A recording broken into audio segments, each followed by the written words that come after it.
Hi my dear learners, this is Prashant. SSC examல previous year mathematics question எல்லாத்துக்குமே ஒரு clear கட்டான solution வந்து make பண்ணி நம்ம சேனல்ல ரெகுலரா அப்லோட் பண்ணிட்டு இருக்கோம்.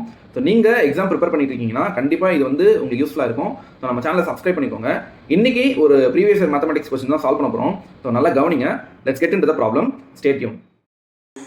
a+b+c is equal to 13, ab+bc+ca is equal to 54.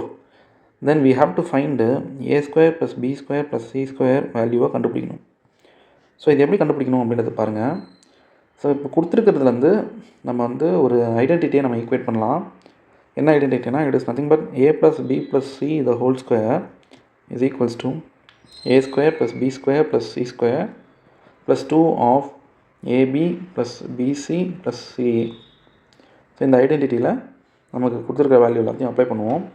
Apply பண்ணால் வில் பி கெட்டிங் a+b+c ஓட வேல்யூ வந்து 13. So it is 13 square is equals to, we don't know the value a²+b²+c² plus here it is 2 into ab+bc+c ஓட value வந்து என்னென்னா it is 54. okay, so in the next step 13 square is nothing but 169. here it is a²+b²+c² plus here it is 108.